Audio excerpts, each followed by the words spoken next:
Field marshal Asim Munir साहब और वज़ीर आज़म शहबाज शरीफ साहब और तमाम इदारे जिन्होंने एफ़र्ट्स की हैं और इस मौके के ऊपर जब दुनिया में जंग भड़क रही थी और उसके साथ साथ आपने होर्मुज़ बंद था, तेल की सप्लाई बंद थी, हर जगह तेल की कीमतें बढ़ रही थी, इस पॉइंट के ऊपर जंग को पीछे लेकर आना, दोनों फरीकैन को मुज़ाकरात की टेबल पर लेकर आना, इट्स अ बिग सल्यूट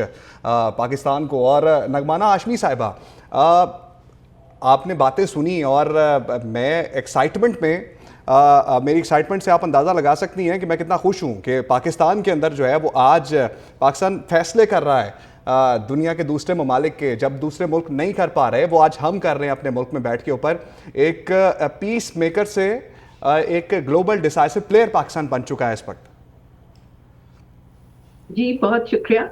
सबसे पहले तो आपने बिल्कुल सही कहा कि आपकी तरह हम सब भी बहुत एक्साइटेड हैं, लेकिन आपने अपनी एक्साइटमेंट में मुझे हाशमी से शाहिद बना दिया, तो प्लीज नो, मैं माजरत चाहता हूँ, मैंने ठीक कर लिया बाद में उसको। Not at all, it happens, it's all right. अच्छा, दूसरी बात ये है कि बिलाशुबा हमारे लिए ये बहुत ही एक प्राउड मोमेंट है। और ये प्राउड मोमेंट इसलिए है कि पाकिस्तान ने हमेशा अपना जो डिप्लोमेटिक्स रखा है वो बड़ा बैलेंस्ड रखा है। डिस्पाइट द फैक्ट कि शायद नॉर्मल परसेप्शन कुछ इसके बरक्स है, लेकिन मुझे मालूम है कि हमने बड़ा बड़ा हमेशा बैलेंस्ड किरदार अदा किया है। और इस वक्त जो हमने किरदार अदा किया है वो तो उसकी तो जितनी तारीफ की जाए कम है, इसलिए कि बहुत डेकेड्स के बाद ये एक ऐसा मौका था जो कंप्लीटली थर्ड वर्ल्ड वॉर की तरफ जा रहा था। इस पे कोई शुबे की गुंजाइश शायद बाकी नहीं थी। और वहां से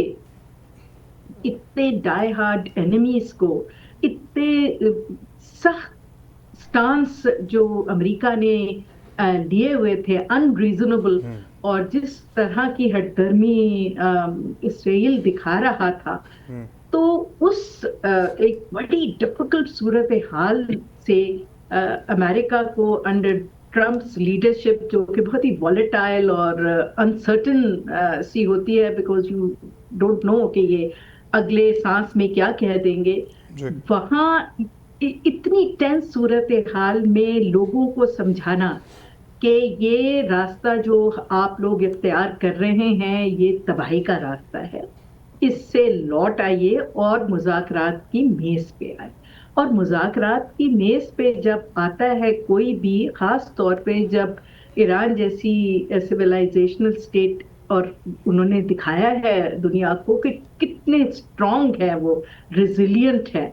वो हो, और दूसरी तरफ दुनिया की सबसे बड़ी ताकत हो, तो उसमें जो आपको डायरेक्ट डिप्लोमेसी पाकिस्तान की नजर आई इन दोनों के साथ, उससे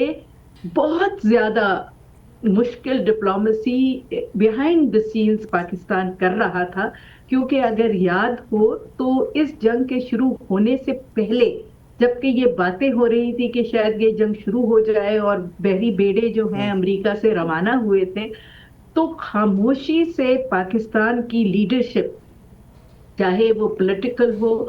मिलिट्री हो या डिप्लोमेटिक, वो बहुत सरगर्म हो गई थी और एक बहुत हेक्टिक डिप्लोमेसी जारी थी। हमारे prime minister, deputy prime minister, हमारे फील्ड मार्शल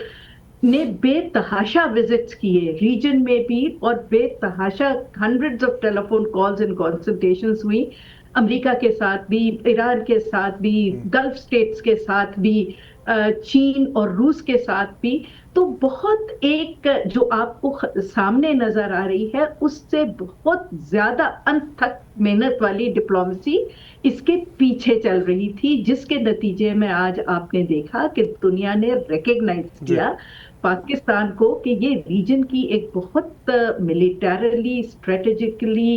इम्पॉर्टेंट कंट्री है विद न्यूक्लियर पावर। उसके साथ साथ 250 मिलियन की ये आबादी है और बहुत ही यहाँ पे सगेशियस पॉलिटिकल लीडरशिप है, बहुत स्मार्ट मिलिट्री लीडरशिप है, और बहुत ज्यादा एस्ट्यूट हमारी डिप्लोमेटिक सर्विस है। और ये आज सारी दुनिया इस बात का एतराफ कर रही है कि पाकिस्तान भरपूर तरीके से एक नेट स्टेबलाइजेशन फैक्टर बन के सामने उभरा है as a powerful Muslim nuclear state, जो इस रीजन में एक मिडिल पावर बन के आई है, जो ना सिर्फ ये कि सोबर सीरियस तरीके से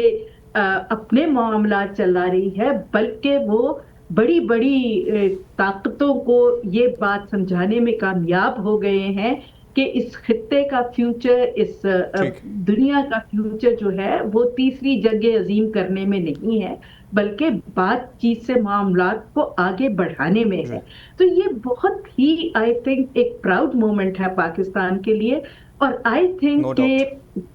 बेसिकली इस वक्त जो सारी बातें हो रही है, मुझे तो ऐसे लगता है, क्योंकि हम हमेशा कुछ लोग हैं पाकिस्तान में, हम जैसे भी उनमें शामिल हैं, जिनका ये बड़ा स्ट्रॉन्ग फेथ है कि हमारी डेस्टिनी वो नहीं है जो पिछले 40 साल से हम भुगत रहे हैं। हमें अल्लाह ताला ने इस मुल्क को बड़े कामों के लिए बनाया था, और हमारी डेस्टिनी जो है वो बहुत ही रोशन होगी। और मुझे लगता है कि ये वो टर्निंग पॉइंट आ गया है, वो हमने हिस्ट्री का पलट लिया है, जिससे हम आगे अपनी जो एक ताबनाक हमारी वो है डेस्टिनी है, हम इंशाल्लाह उसे अचीव करेंगे। सईदुल समाद साहब, पूछना मैं कुछ और चाह रहा था सबसे पहले, लेकिन जैसे हमारे नुमाइंदगान ने भी बताया कि गूगल पर सबसे ज़्यादा सर्च होने वाला मुल्क पाकिस्तान है, खून जो है वो मज़ीद बढ़ जाता है ये बात सुन के। और फिर एक ऐसी जंग को रुकवाना, मुज़ाकरात की टेबल पर लाना जिसको बड़े बड़े मुल्क जो है वो नहीं कर पाए, हमने कर दिखाया है।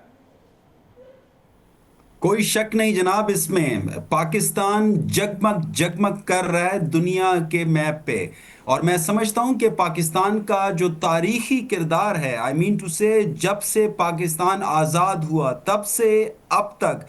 रीजनल अफेयर्स हों, इंटरनेशनल अफेयर्स हों, Pakistan played a very important role. आप देखिए कि जब कोल्ड वॉर अपनी इंतहाओं पे थी, तो अमेरिका और चाइना के बीच में जब सर्द महरी थी, तो उनके ताल्लुकात को बेहतर करने में किसने किरदार अदा किया जनाब? वो था Pakistan. This is why president Nixon हो, हेनरी किसिंजर हो, they had soft corner towards Pakistan. So चाहे कोल्ड वॉर थी, चाहे वॉर ऑन टेरर हो, चाहे यूएस विड्रॉल फ्रॉम अफगानिस्तान हो, पाकिस्तान का सिफारती किरदार बहुत अहम रहा है। पाकिस्तान ने सिफारतकारी में बहुत झंडे गाड़े हैं। अब जो ये जो कॉन्फ्लिक्ट है, यूएस ईरान अपनी शिद्दत के साथ, जब ये जंग 28 फरवरी 2026 को शुरू हुई, scale of violence, duration of violence, strategies employed, technologies, one of the lethal conflicts of the world.